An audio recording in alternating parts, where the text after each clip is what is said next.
In 1993, the German Touring Car Championship welcomed an Italian newcomer, Alfa Romeo.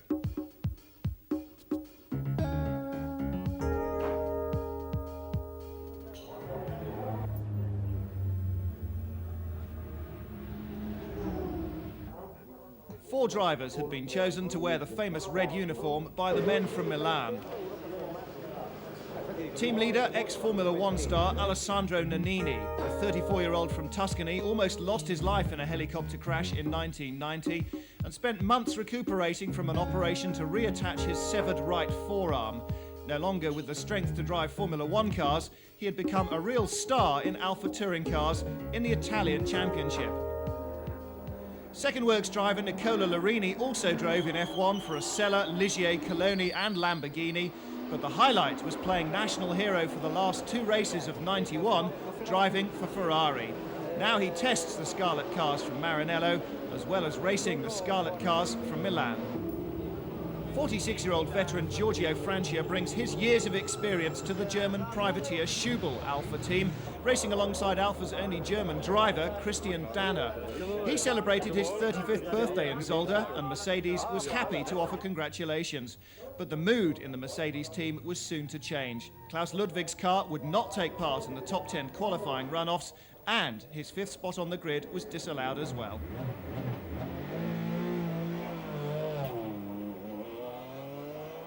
Let's examine the head-to-head battle for pole in Zolder between the Alfa of Nicola Larini and the Mercedes of Bernd Schneider, which set the tone for the beginning of the season, the newcomers immediately proving that they would be a force to be reckoned with. The low, fat, brutal Mercedes contrasts starkly with the taller, more elegant Alfa, but to start with, they look evenly matched.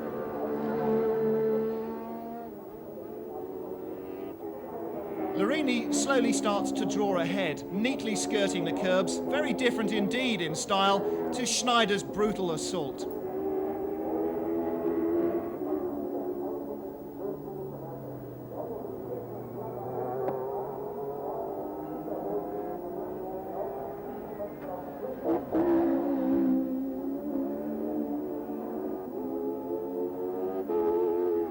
The German soon forces the Mercedes back into contention, later commenting that this latest version of the 190 Evolution is a real beast, possessing none of the forgiving nature of the previous year's Evolution 2.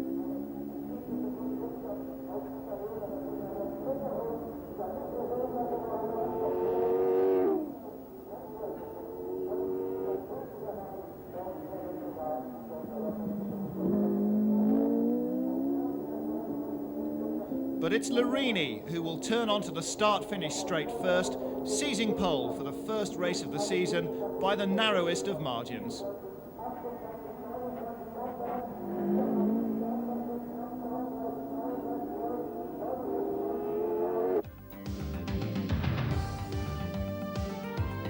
No wonder Alfa Romeo was looking for higher things.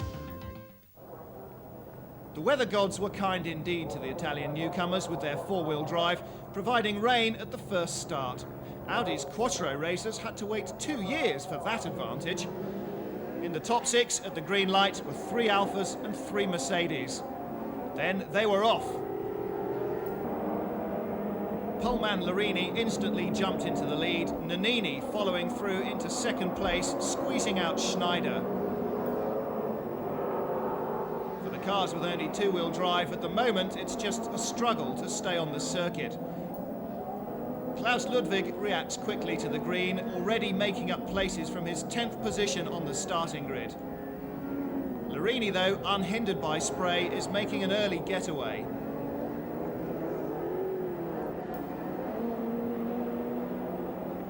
Champion Ludwig has Schneider and 4th position right in his sights.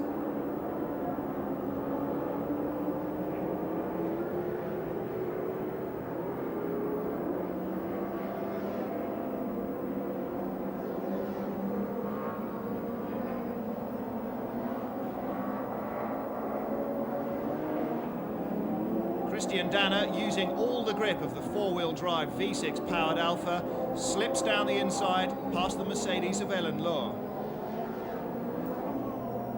Already the leaders are among the back-marking traffic. Ludwig and Thiim closing up on the 2-litre Alfa of Gianni Guidici. Larini, with Nannini close behind, pulls past a privateer BMW, who, in the shock of seeing the red Alfas blitz past, almost parks the car on the outside of the circuit. The high-speed red train motors on untroubled. But inside Ludwig's Mercedes, it's a very different story. Struggling with two-wheel drive and the treacherous surface, in amongst the back markers, he's having a great deal of difficulty making any headway on the Alfas.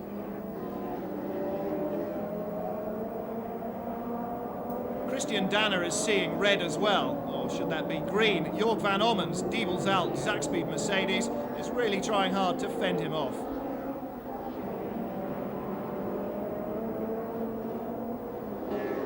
Ludwig makes it easy for Danner to pass. After you.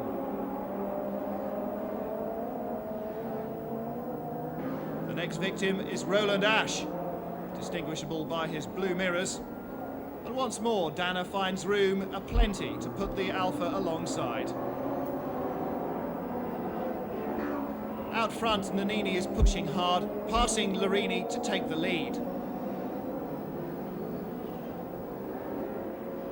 But his little jig of pleasure is short-lived. Nannini is out. Christian Danner, flying blind through the spray, finds that four-wheel drive doesn't cure every handling problem. Guidici in the two-wheel drive Alfa has even less chance of making the corner than his four-wheel drive big brothers. The Alfa team is ready for victory as Larini cruises out onto the home stretch to take the checkered flag at the end of race one. The delight for the driver and the team is equal, and a silent prayer of thanks perhaps to the rain gods. Winner Larini storms off on the second start with Danner behind, and once more Klaus Ludwig eating the spray. Francia's race is soon run with engine trouble, but Nannini in the spare car is on the move already, picking off Ellen Law in the Mercedes.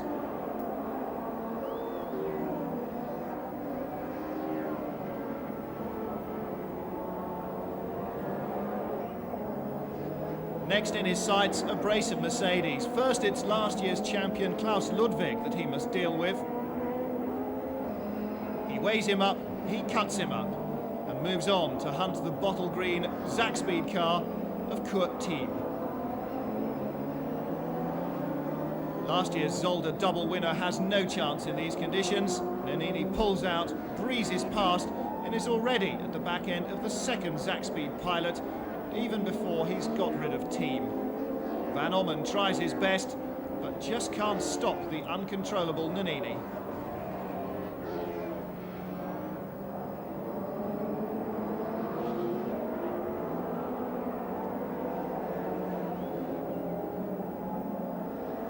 And now there remains but one of the Mercedes 10 green bottles, Roland Asch. And he will soon suffer the same fate as his colleagues.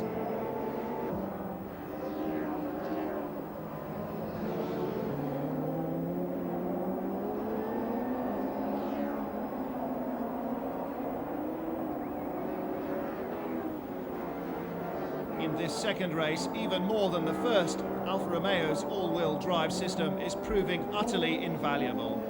As Nicola Larini motors almost serenely to victory, Nannini charges up to second position.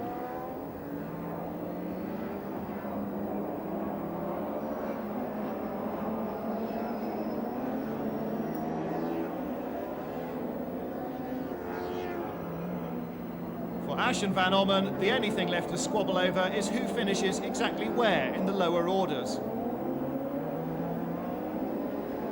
But shortly before the end, a hard flutter for Larini as Berlin driver Stig Amthor causes him an unnecessary moment or two of nervousness. Then it's done. Larini, the double winner at Zolder, Danner second, Nannini third. What a start then for Alfa Romeo, but is the three-pointed star really down and out? Do the Italian stallions have what it takes to crush the might of Mercedes? Three of last year's Evolution 2 drivers started the new season with Mercedes. From the AMG team, Roland Asch. For Zakspeed, Jorg van Ommen. And Ellen Lohr, the only woman driver in the field. Back to the action at Hockenheim, the three Alfas to the four, Larini ahead, but behind them, all hell breaks loose. A small touch and Sandy Grau is off in the meadow, Ellen Lohr in the pit wall, Volker Streisek's Omega and Jürgen Ruch's Mustang also out of the race. The red flags are out, the race has stopped, but exactly what happened? Looking from behind, we see the touch by Sandy Grau and Ellen Lohr triggering it off. And then the carnage starts. Coming back round to the second start, everybody weaving to build heat up into their tyres. And once again the Alfas hit the front. That's not smoke, that's only cement dust being kicked up by the leader. Nannini heads Larini and is already making an early break, chased by Ludwig, Francia, Schneider and the two Zakspeed drivers side by side. With his two colleagues leading the race, Christian Danner, who started outside the top 10, feels a certain obligation to make up for lost time. Still, for Alfa, there's always race 2. 60,000 spectators at the short Hockenheim circuit, ready for the second start and delighted to see Mercedes in the top 6 places. An almost safe start, only a couple of privateers at the back jumping over each other. But in front, Roland Asch defending his second position against the green men of Zakspeed. Already though, the red threat lurks. Larini, Francia and Danner chasing the Diepholz cars. Christian Danner finds that four-wheel traction also equals locking up all four wheels under braking, but at least you can get back out of those gravel traps. And the differences between the two and four-wheel drive cars is never more evident than at this chicane. The Mercedes straight across the chicane, the Alfas neatly round the sides. And the Alfa neatly into the lead as well, as Larini comprehensively outbrakes the Mercedes of Schneider. Further back though, the Mercedes drivers are having their own little battle for the places, sorting out their differences with the usual gentlemanly good grace.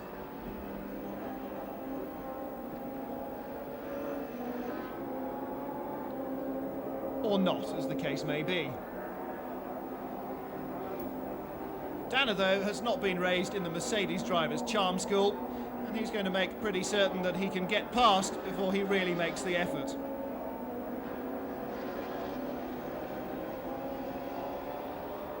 Jorg van Ommen leaves the gap. Christian takes advantage. So too does Ellen Lohr. Mercedes drivers really do have to remember that it's not just the Alfas that they're racing, but the rest of their teammates as well. Next stop for Danner, Zakspeed driver Thiim. Without any consideration of the results, both the works drivers lead an overtaken BMW off the straight and narrow. The gentleman to the left is Roland Asch. He wants a quiet word, if he can, with Klaus Ludwig about the jostling that he got from Ludwig at Hockenheim. But Ludwig, wisely, stays just out of reach. Just out of reach of Asch's teammate Schneider is Larini. Half a second separate them at the flag. Larini, though, of course, in front. Victory for Alfa in race 1, and at the second start, Alfa once more takes the lead. Schneider is completely outfoxed and goes into the first corner in 5th position as Ludwig barges his way up to 2nd. Schneider's not the sort of driver to take that lying down and immediately decides to go around, over or indeed through Thiim's car in his haste to pass, all viewed very closely by the camera. Finally though, he puts in a successful move, so too does Roland Asch just behind. Ellen Lohr, not a little bit ladylike, makes her presence felt at the chicane. The reason for this brutal charge? Well, she just forgot to brake. Nannini would dearly have liked to take advantage there, but Ellen Law would not even dream of giving up a position without a serious fight.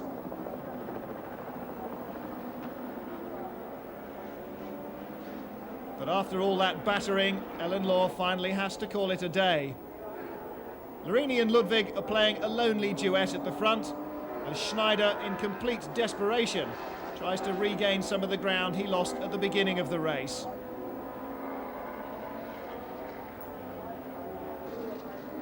Roland Asch takes the scenic route around the outside of Christian Danner and catches the German rather unawares.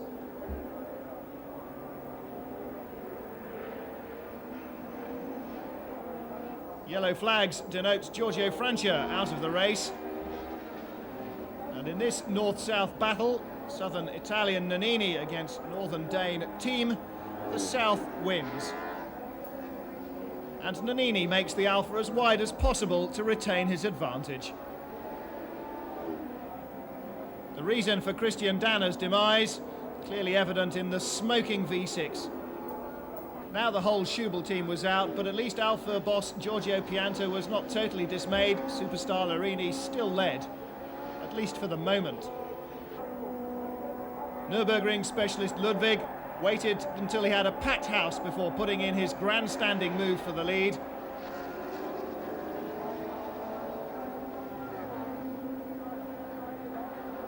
Frustrated Schneider in the Class 1 Mercedes sees some fresh air, but not quite enough to make his way past the Alfa. Larini checking the rearview mirror, looking at the danger behind. And Schneider has really closed up on Larini's car. What on earth is the matter with the Alfa? Larini waves him past, and a tonic for the Mercedes fans once more.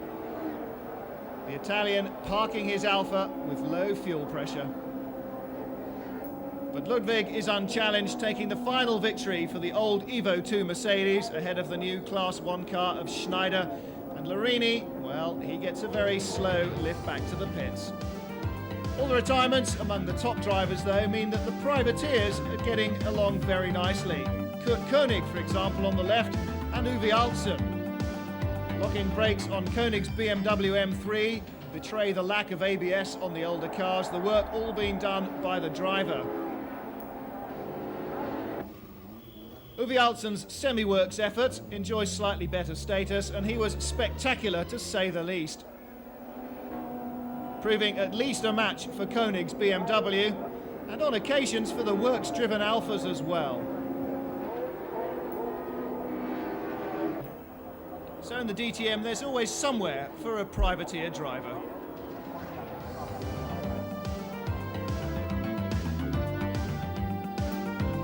Change of venue to Wunstorf, the airfield circuit, but will there be a change of leader? Well, it'll be a miracle for a start if everybody can squeeze through the first chicane without problems. But they almost do it. Only Volker Streisek and Olaf Manthey suffering any damage at all. Out front, the red, green and silver battle continues. Ludwig in fifth, Zaxby drivers Thiim and Van Ommen in an Alfa Romeo sandwich between Larini and Danner. Nannini decides to join the dots in the red line, trying to get past Ludwig.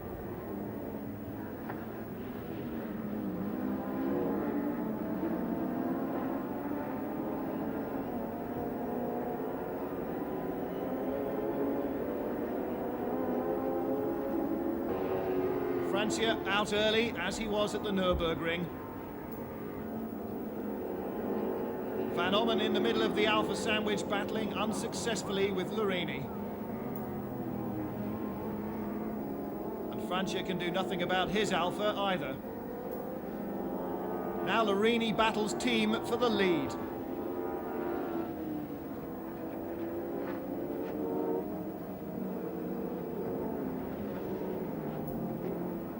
While Ellen Law retires as well. It looks as though the Italians are warming to their task. Nannini passing Thiim, relegating him to third.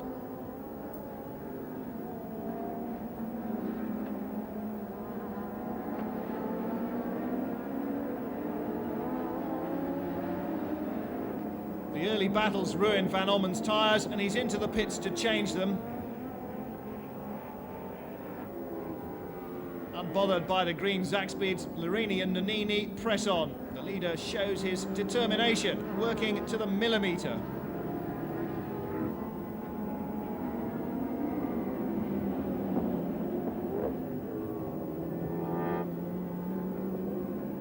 On this power course, Wunstorf, Thiim with his 4-cylinder Mercedes, just can't hold a candle to the V6 Alphas. As they slow towards the flag, it's another Alfa double, Larini, Nannini. And maybe Ellen Law, meanwhile, is looking for a 4-leaf clover and some luck. Once more, threading the eye of the needle in race 2. Momentarily, Van Ommen's green car is on the green stuff, but none of that affects Larini as he motors on in the lead. Ludwig, Thiim and Uwe Altzen are in tow. And the airport course here presents a variety of different racing lines. Everyone seems to have their favourite. Nannini, though, spends most of his race in the pits.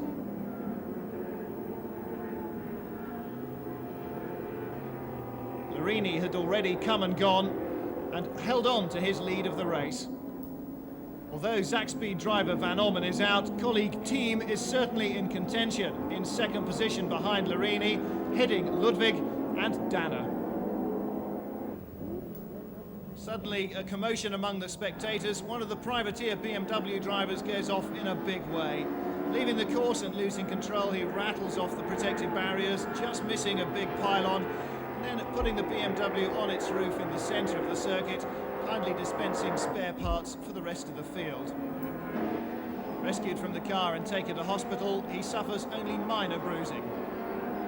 For the time being, though, the race continues. Giorgio Francia's push forward in the Schubel reserve car comes to an unexpected halt. Another engine failure. But the red flags are out and the race has stopped. The cars coming onto Parc Fermé on the start-finish straight, where they can't be touched by the teams. And the reason? Well, those barriers certainly need straightening. Perfectionist Larini takes a moment or two to shine the Alfa nicely, while the powers that be of the DTM concern themselves with when the race will restart and for how long. Meanwhile, for some reason, Larini's pristine Alfa seems to be the centre of attention on the grid. Ludwig and Schneider taking great interest in what the Italian has to say about his machinery, while Team Sport Coordinator Klaus Steinmetz involves himself in a little bit of gentlemanly winding up of the opposition.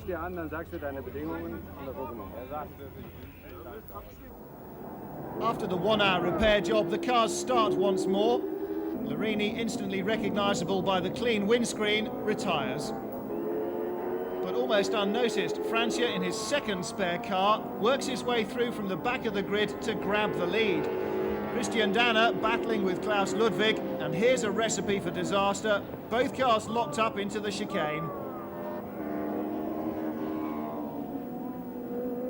Somehow they squeeze through, though, despite Danner giving a body check to the Mercedes on the way in. But the champion returns the compliment and takes back his position. Thiim chases hard, second on the road to the Italian Giorgio Francia in the Alfa, but as he crosses the line, in fact he takes the first success of the season for Zakspeed, winning the race on aggregate. So they move to the Nürburgring's demanding 14-mile Nordschleife, the old ring, and Larini immediately and unexpectedly takes the lead from poleman Van Ommen and the king of the ring, Klaus Ludwig. To old hands like Olaf Mantei, this circuit is what racing is all about. He's an acknowledged expert of the Nordschleife. But debutant Alfa driver Larini leads the field on the racetrack that Jackie Stewart once christened the Green Hell. But the Mercedes drivers are close behind, sometimes just a bit too close. From Larini's windscreen, we see a view of the packed spectators that throng this enthralling race circuit, and the Italian is putting on a great show for them. And for us, as we watch the Italian on the approach to the carousel.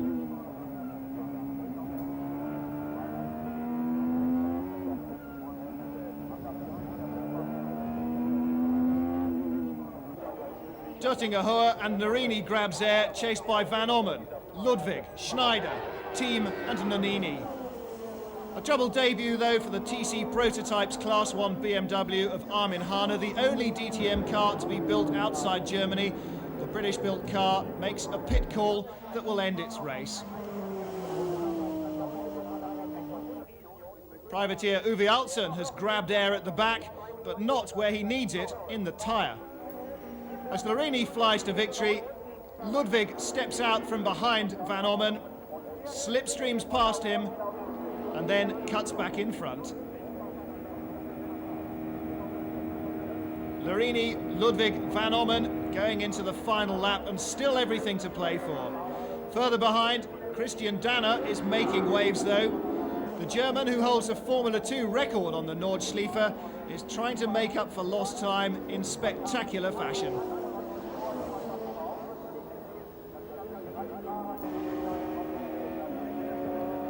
Ludwig realises he'll have to give best here to the flying Italians, Larini and Alfa Romeo. No matter how good his driving, the four-cylinder Mercedes motor simply can't compare on this power circuit.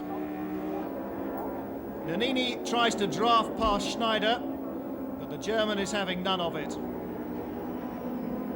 He keeps his foot to the boards and his nose in front. The experience of Olaf Manthey tells, despite his older car up against the new Class 1 190 of Ellen Lohr, Manthey breezes past. For the first time, Manthey's using a full work-spec engine, and his power keeps him ahead of Lohr even on the straights. But for Ludwig, Mercedes power is not enough, and last year's Nürburgring double winner has no chance against the flying Nicola Larini.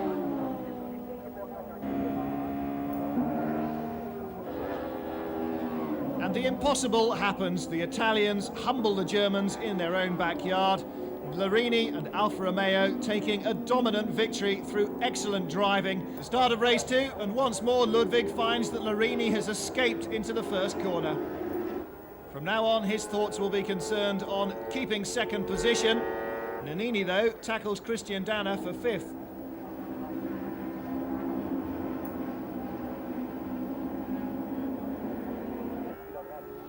At the Hatzenbach, the familiar picture re-emerges. Larini building up his lead on Ludwig.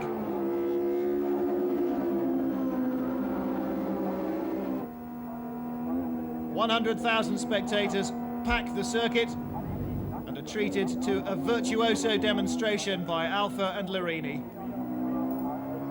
Countless laps of the circuit in a hire car have obviously paid dividends. And Larini has now been entitled with the name the new Nuvolari by enthusiastic Alfa Sport chief Giorgio Pianta. With this sensational performance, it's only June, but Larini is already looking towards the title victory.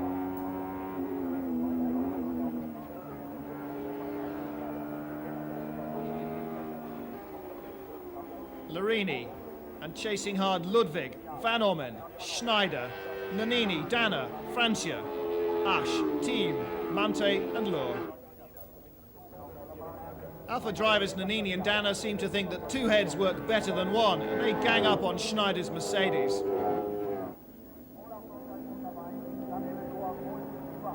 Seems to me their plan might have some sense in it.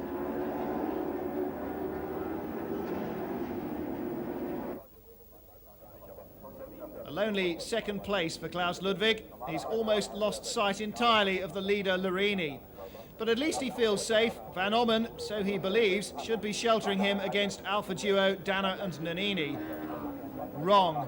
Danner, cleverly using all his Formula 2 experience, drafts up behind the green Zakspeed car and uses the slingshot of momentum to overtake both cars.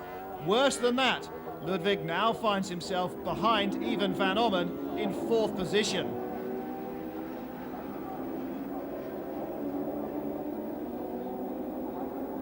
But not for long. Ludwig battles hard. He gets his position back, up to 3rd he goes. And Van Ommen finds himself sucked in by Nannini.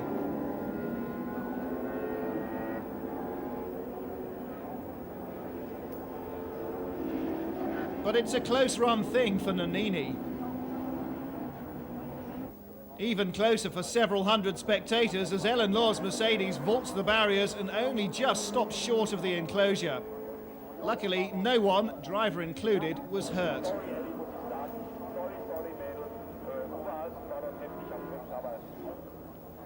But not everybody makes quite such a big mess of their car.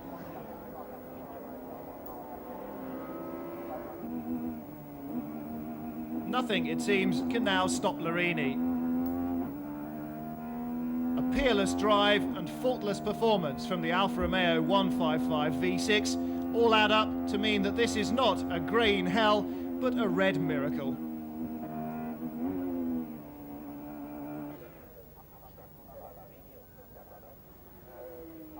And towards the end, Larini backs off sufficiently to allow Dana to close up, making a very photogenic 1-2 for Alfa.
Threat appears to be firmly under wraps at the start, the two Zakspeed cars leading the field away. Problems in qualifying meant that Larini dropped out of the top 10 runoffs and only started 14th, but he won't be content with that for long. As the green cars are chased by Dana, Klaus Ludwig with the damaged front end is trying hard to get past teammate Ellen Lohr. He's already had a busy first lap and continues in the same vein. Bernd Schneider wisely stays just out of harm's way.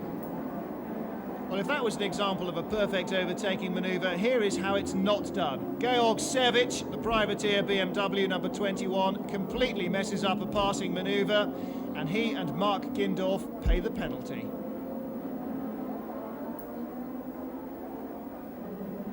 The Grundig Kurve is a haven for the late breakers, and thanks to their ABS, that allows all the Mercedes to stay well ahead of the Alfas.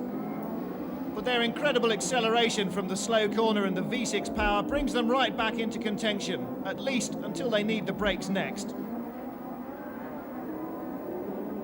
Still in front, the Zakspeed duo, Thiim and Van Ommen.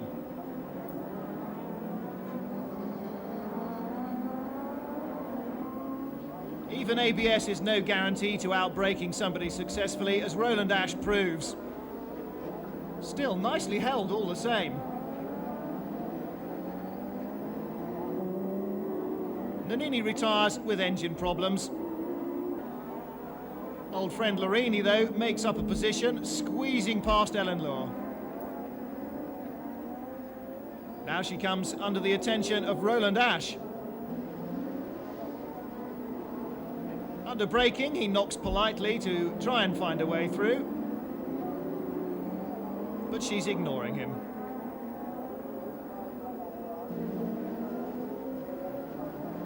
This time, Asch decides to batter the door down.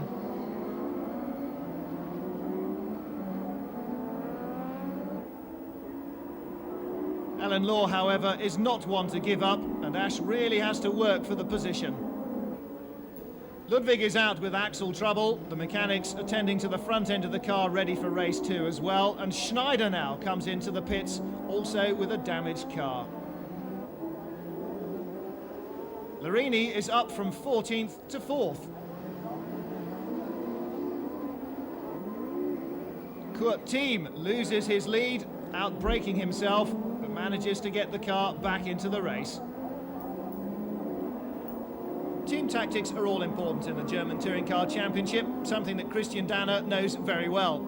So when the boss gets on the radio and says, "Let Larini through," you let Larini through. And if he messes up the corner, well, he messes up the corner.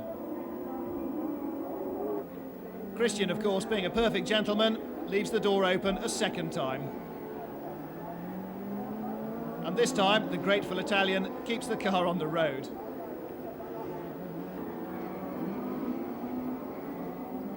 Larini up to second, after Thiim falls back with his braking problems. Only Van Ommen between him and victory. The crowd are willing on the Mercedes, but will that be enough? The Italian shoots from the hip, slipstreaming the car all the way down the straight, desperately trying to find a way of out-braking the ABS-powered Mercedes. Somehow, he does it, finds a way through, and the four-wheel drive and the V6 carry him out of harm's way. On the penultimate lap, Van Ommen has Danner to deal with, but makes him go round the long way. The Mercedes driver hangs on to second. Larini, the Alfa hero, of course, takes victory in front of an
Larini was sidelined by a failure in the new machinery, but what about the second?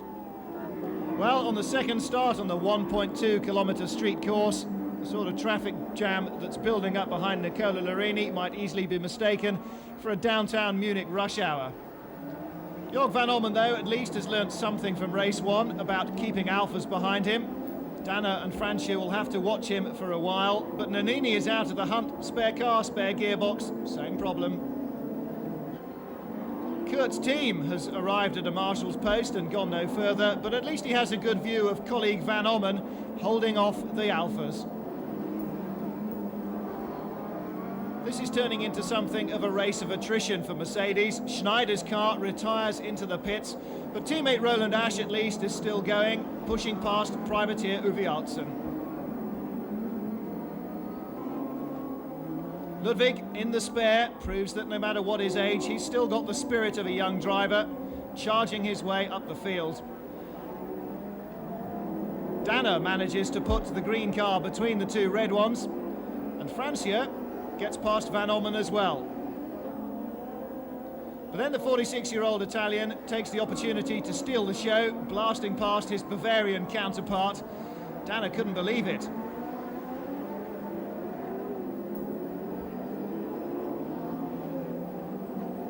Dana's concentration seems to be momentarily broken by Francia's move, allowing Roland Asch to close right up behind him. The battle continues over several laps.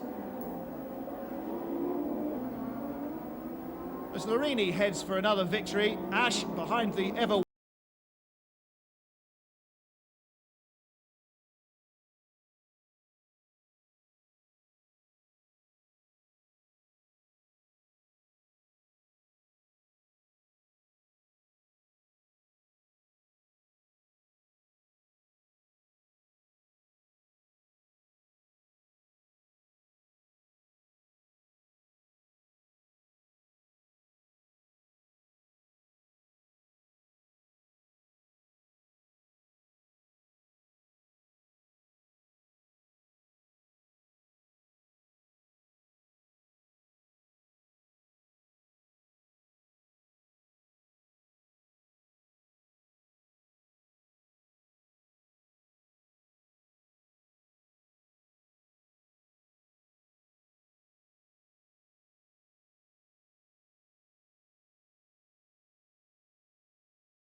Schneider as well. Hello, Mum, he says.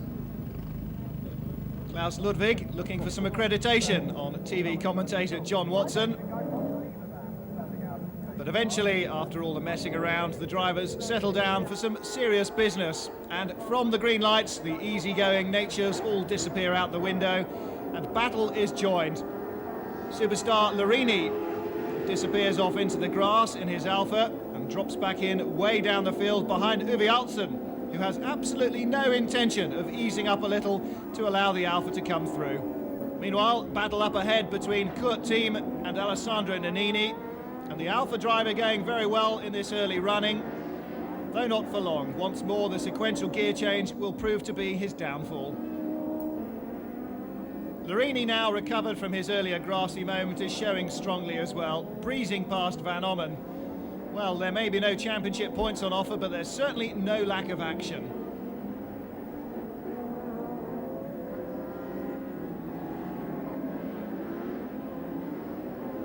Larini chases Ludwig, taking to the grass once again. Seems to have a habit of finding the greenery on this Donington circuit. Although he manages to recover, moving past Ludwig, and then past Asch, taking third position. Not bad for as entertaining a race as he's been having. Christian Dana, meanwhile, sees the checkered flag and celebrates his first DTM victory, hoping to repeat the trick in the second race. But Schneider has other ideas. So too does Larini.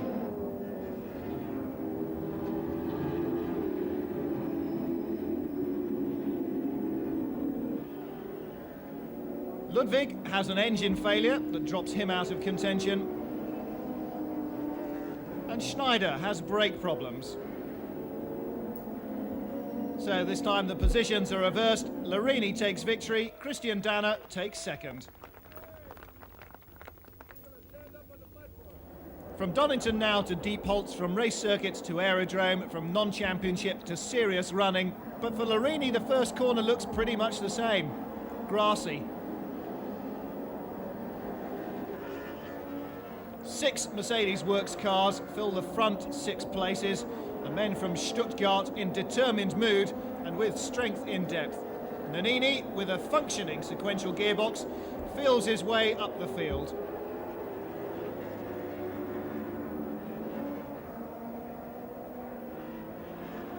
Meanwhile, Larini's in trouble again. Armin Hahne and the Linda M3 getting in his way as he goes through the chicane, and he's unable to avoid them. The breakaway group of Mercedes rushes on untroubled.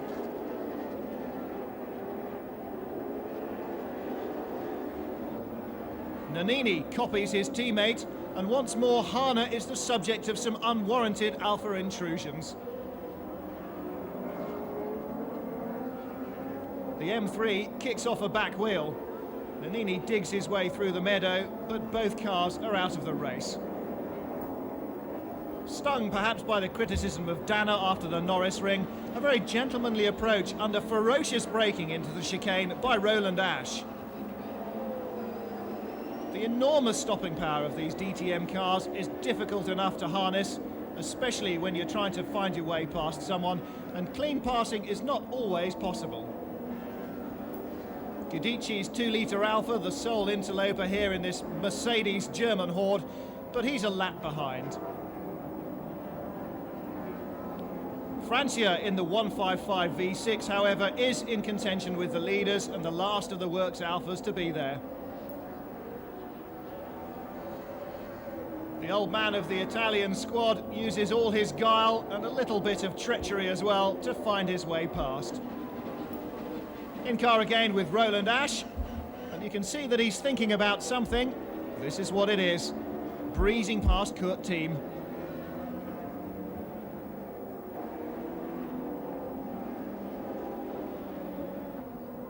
For Thiim, it seems everything will pass. First Roland Asch, then Bernd Schneider. Thiim's Michelin tyres don't have the grip anymore, and he is dropping back down the order. No such problems though for Bridgestone runner Klaus Ludwig. Past he goes. At Donington, Christian Danner was at the head of the field. Here he finds himself lost behind the works Mercedes and just ahead of the privateers. A lonely race. Schneider grabs second position and holds Ludwig off on the way to the finish. A great race for Mercedes. Asch wins from Schneider, Ludwig, Thiim and Lohr, the top 5, all Stuttgart cars. No wonder the team looks happy. And Ludwig, the old man of the team, congratulates the young boy Schneider and his wife Nicola. Without wishing to take anything away from Schneider's undoubted ability behind the wheel, the young man from the Saarland in the south of Germany took pole up north with a very special Mercedes 190, featuring electronically controlled, actively driven body and start-slip adjustment. ABC and ASR they're called, but to you and me, we're talking active ride and traction control.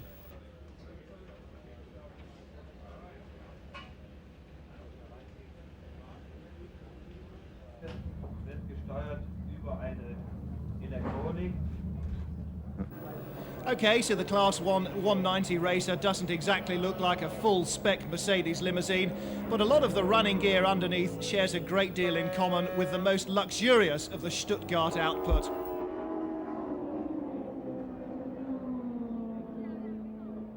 Well, it all seemed to work very nicely in the first race, but will ABC and ASR help to keep Bernd Schneider out ahead in the second race? This time the Alfas look a lot closer at the start than previously. Perhaps Mercedes have got something to worry about. In front, Asch and Ludwig lead. The two 43-year-olds battle furiously. Ludwig has the better line coming down to the chicane and slips ahead.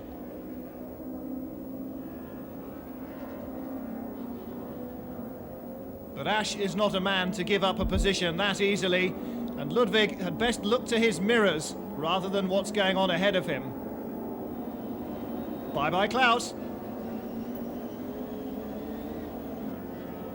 Thiim has passed Schneider, ABC, ASR or not, and Francia is closing in on Ellen Lohr. Larini lurking purposefully, second up in the Alfa Brigade. Schneider tests his traction control system by running it onto the grass. Meanwhile, Ellen Lohr is now presented with the prospect of keeping both the Alfas behind her. She doesn't expect any quarter, and none is given. But whatever, Larini's tactics serve him far worse than they serve Lohr. Ludwig passes Asch again, and this time he's done the job properly. Asch has no reply.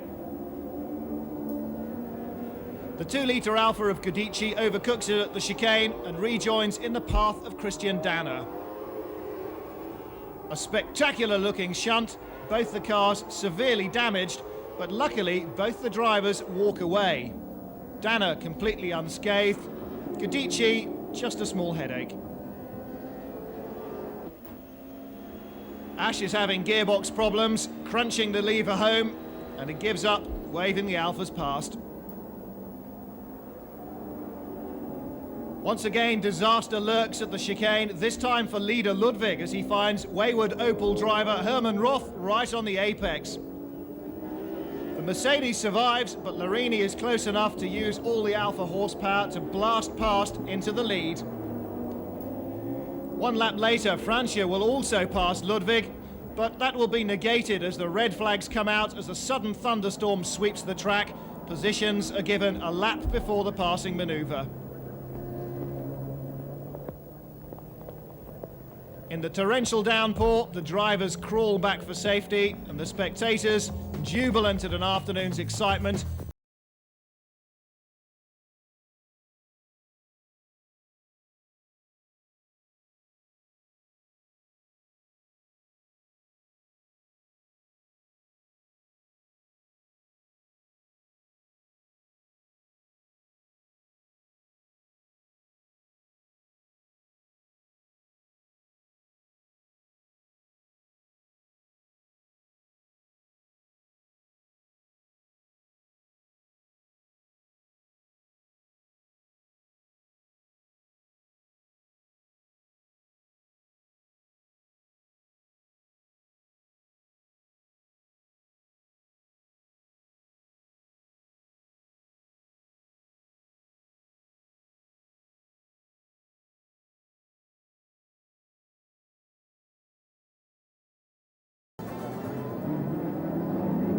poleman Jorg van Ommen survives about as far as the first corner at the hands of Nicola Larini of the street circuit at Singen. The narrow confines of the southern German spa town are always very, very restricting for the DTM cars. And look at that, pole position man out of the race already.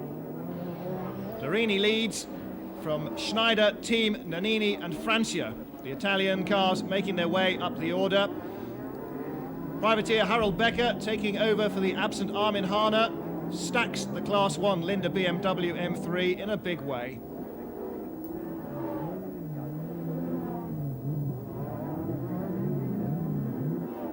The perpetual Mercedes battle between Ellen Law ahead and Klaus Ludwig behind. And momentarily losing his way, exits stage right, Roland Asch.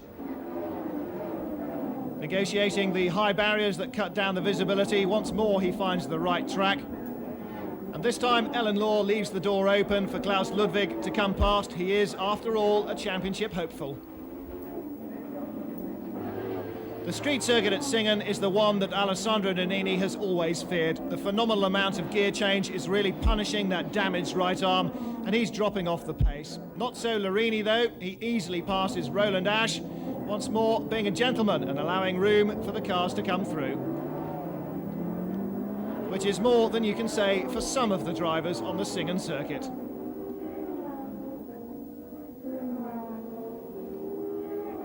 Ellen Law, understandably, was not happy.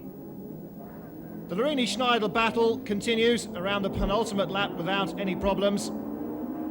Despite their proximity to the wall on occasions, both drivers motor on. Thiim, though, is not so lucky. Following on from his double successes at Diepholz, Larini takes victory in the first race, motoring ever more steadily towards that elusive first championship victory for him.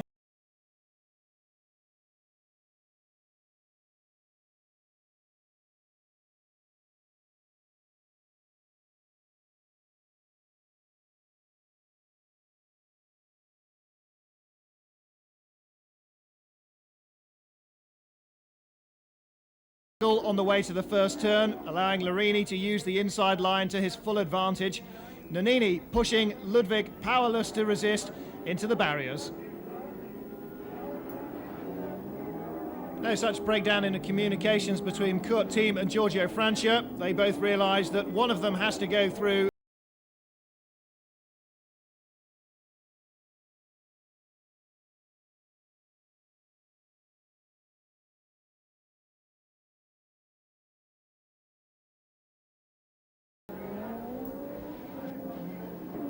Nannini is now resorting to taking almost any line to try and wrestle the Alfa round the track. The battle for the lead reaches fever pitch. Larini holds Schneider off on the straights, but the ABS system on the Mercedes helps the German to close under braking. Once more he lunges down. This time he emerges from the corner ahead. Clattering off the barriers, he's got a slower BMW ahead of him, and the advantage appears to be lost.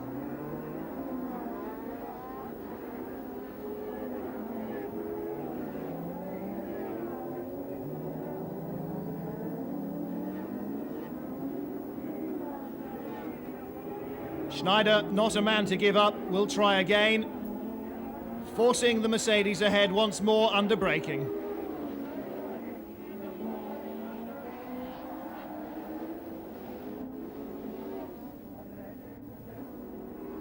Once more the three-pointed star flags wave.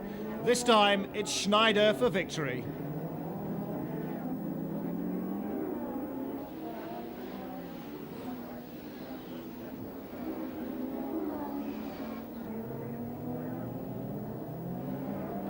Ellen Lohr pushes innocent privateer Uwe Altsson out of the way down at the sharp Spitzkurve. But then she herself becomes victim to a little bit of argy-bargy. Larini somehow gets the feeling that he's not alone. But he doesn't worry too much. Francia should be able to hold up the rest of the cars behind him. In fact, he's having no trouble at all from Mercedes driver Thiim. What on earth can be his problem? Well, simply, but difficultly enough to handle on this circuit, his ABS has gone away. And as the Alphas breeze past him, so too has Thiim's enthusiasm for this electronic braking control.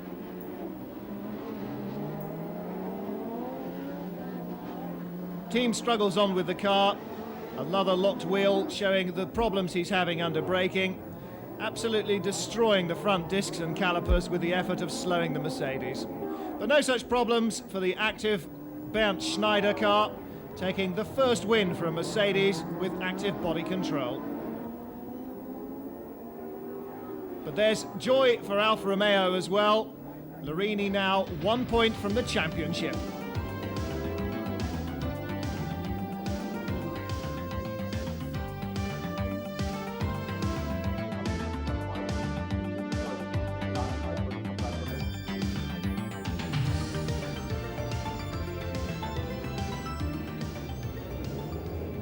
It seems as if Germany's spiritual capital, Berlin, is throwing in a helping hand for the Alphas as well. The Aarhus street race starts with rain. The Berliners demonstrate 100% support for DTM, 30,000 fans in the main grandstand, watching one Alfa hit the front of the field. But it's not the championship hopeful. Nannini is pulling the field along at the front of a very wet race. In the middle of the field, two strapping Berliners come to grief. Stig Amthor gets a shove and puts himself in the way of fellow Berliner Gerd Ruch. Neither of them could have reckoned on this sort of a home race.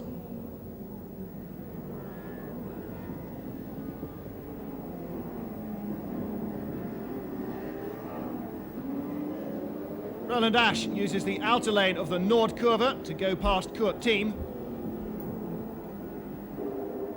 Whereas experienced driver Olaf Mante invites newcomer Sandy Grau to a DTM Pas de Deux.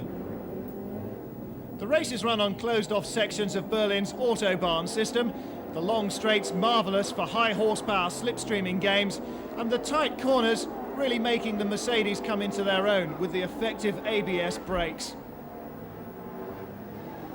Out of the corners, Danner can play against Schneider, even on a drying track, courtesy of his four-wheel drive and V6 power.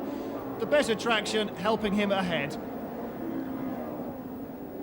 Ludwig, taking the advice of sport chief Norbert Haug, brings his car into the pits first for the change to slicks.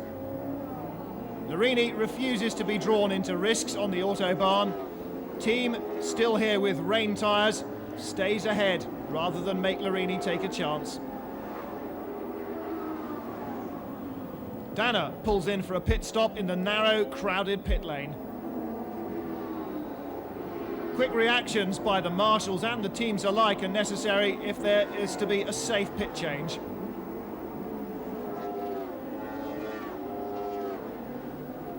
The Italy-Denmark race continues, this time in Larini's favour, and Thiim realises he's really missed the boat when it comes to tyre changes. One of his wets explodes. The frustration of sitting in the middle of the race in the pits gets to Larini, but at least he's got four wheels on his car, more than one of the privateer Fords can boast.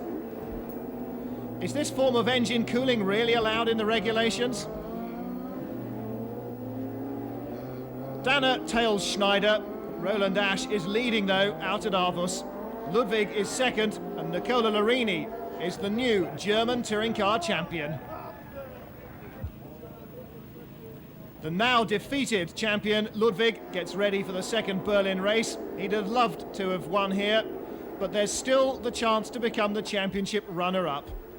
Roland Asch, however, is also interested in winning this race.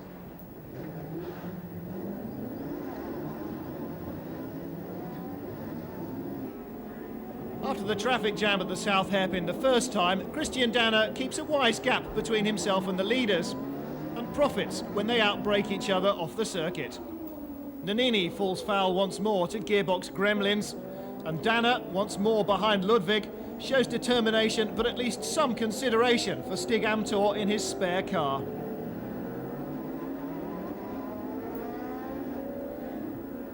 Loyal Mercedes colleague Jörg van Om decides that he'll hold up Christian Danner's Alfa as much as possible to guard Ludwig's back door.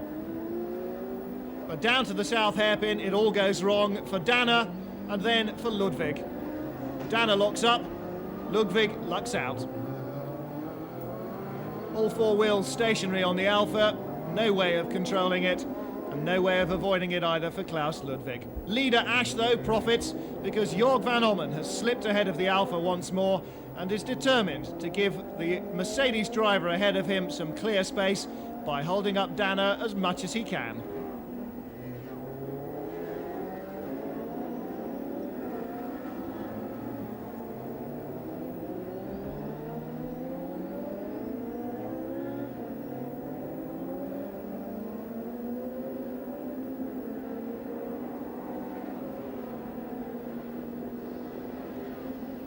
Finally, though, the power of the Alfa tells, and Danner makes his way ahead.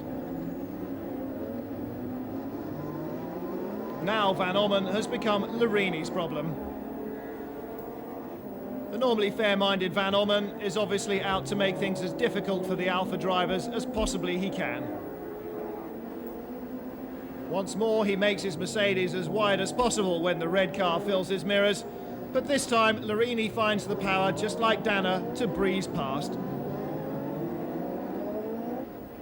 For his colleague Thiim, though, Van Ommen is every bit the gentleman he always was.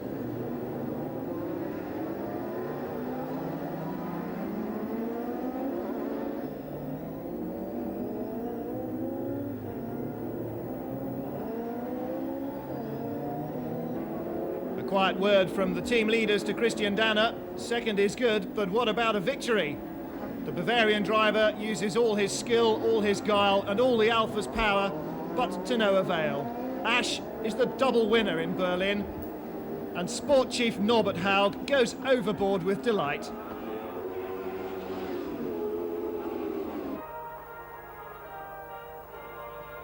After the presentation, Asch says they could have played the national anthem a little bit longer for me.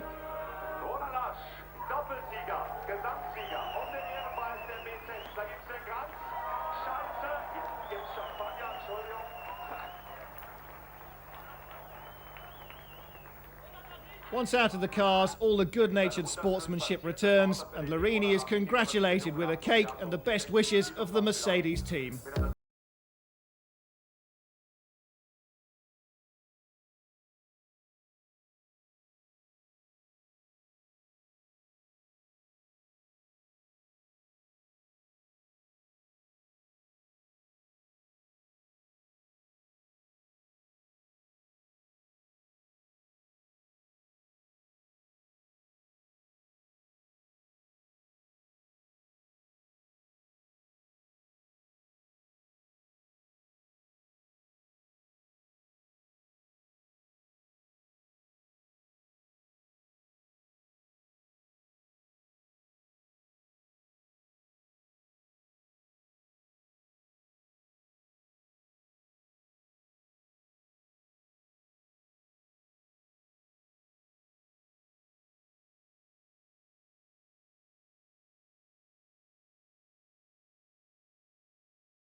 Hockenheim sees a new DTM arrival, the Opel Calibra 4x4 with its V6 power.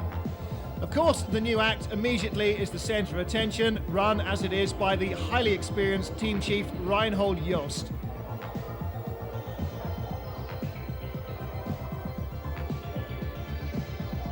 New boy Keke Rosberg looks worried by the potential of the car. Will the Opel prove to be on the track as efficient as it is good looking?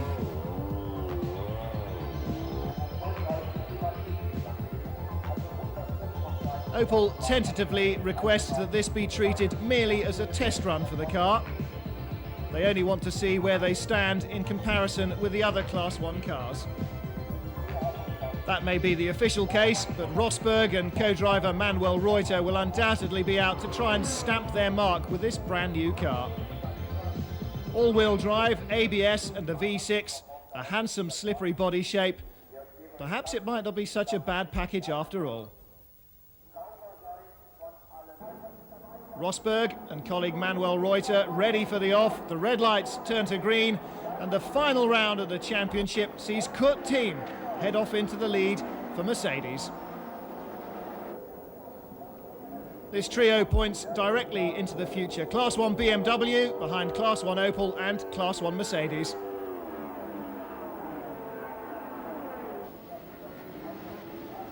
The Ostkurve once more producing great spectacular viewing. Larini raising the dust early, a symbol of his attacking attitude to this final race. On the long straights here at Hockenheim, when the drivers spend more than 75% of the lap with their right foot buried on the throttle, the power of the Alfas is a definite advantage. Thiim is hard-pressed to defend his early lead. Privateer Armin Bernhardt is hard-pressed indeed. So too is his car. It's written off, but the driver is completely unharmed.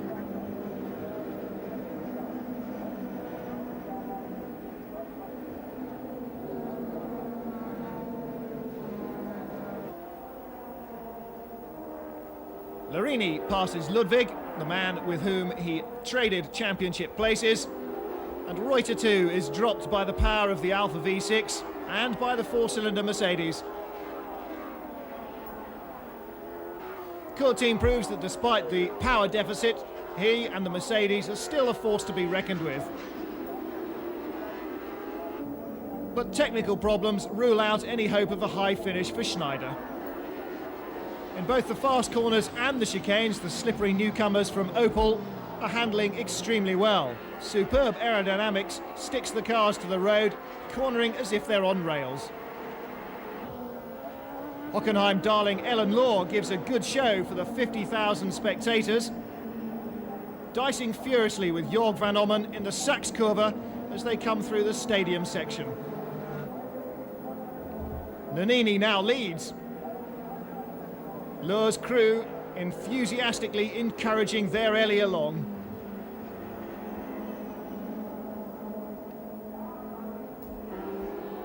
Rosberg's hard at work in the Calibra, but the 1982 Formula One world champion has to follow his teammate Manuel Reuter. Thiim is in trouble meanwhile. Nannini and now Francia have just slipped past him. Only Rosberg's lightning reflexes avoid an embarrassing 1-2 collision for the Opels as Reuter's car falls subject to electronic problems.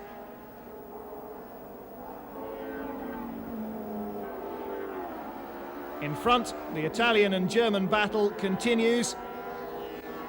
Van Ommen occasionally ahead, Nannini occasionally fighting back.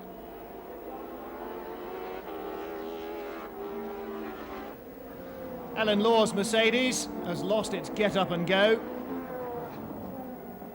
But not so Larini and not so Van Ommen.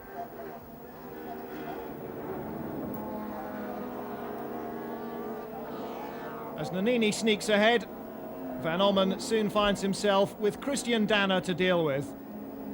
Danner here puts himself into an unacceptable situation. There's nowhere for him to go when he brakes too late, and nothing Van Ommen can do about it.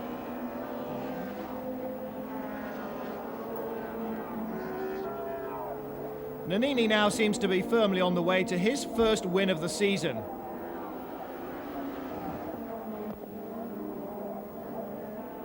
But Larini, who started 16th because of his mechanical problems, is in a foul mood. Behind these three drivers, he can only be fourth at best. Bravo Sandro, the board says. The Alfa team celebrating their driver's victory. And his girlfriend looks pleased as well. Nannini leads the field into the very final race of the 1993 DTM season. Three Alfas together at the front.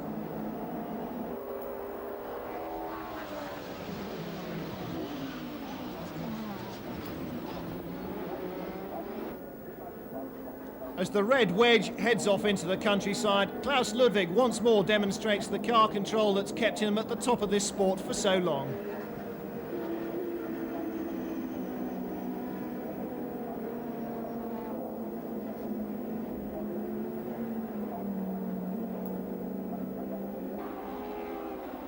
The Alfa team keeps a worried eye on the battle between young hero Larini and oldie Francia. The 29-year-old, though, pulls safely ahead of the 46-year-old teammate through the Sachskurve. As in all motor racing, though, age and treachery do have their advantages. Rosberg just about pulls past youngster Altzen and then shows the young, wild, quick driver that he is also available for some wild, quick antics.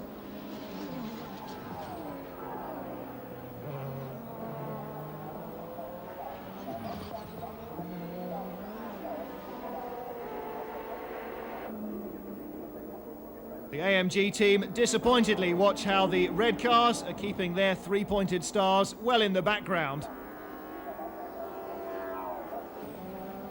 And suddenly a silver car appears, not out of a dust storm, but in a smoke storm. Who could that be? Well, Van Ommen and Schneider are still part of the party. So it's for Ludwig that the season is finally over.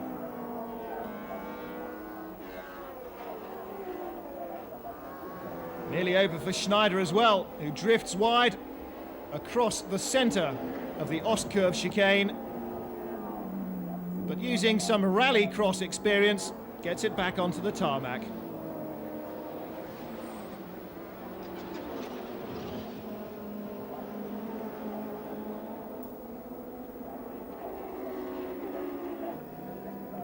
The new champion is happy with second, sitting comfortably behind Nannini. Delighted that his friend and teammate is on course for a second victory. Rosberg drops out of fifth position with electronic problems. Opel's test run is at an end. Asch has improved greatly the aerodynamics of his car by folding the mirrors up against the windscreen. Thiim now, of course, has no chance. Larini slows and then drops out. Without fuel pressure, there is nothing for him to do but pull over. Undoubtedly a disappointing end to an otherwise immaculate season. Heading towards victory in the hot autumn sunshine, though, for the second time at Hockenheim, Alessandro Nannini, and a jubilant Roland Asch takes second overall in the championship with another fine race. So the Alfisti get to celebrate for the final time.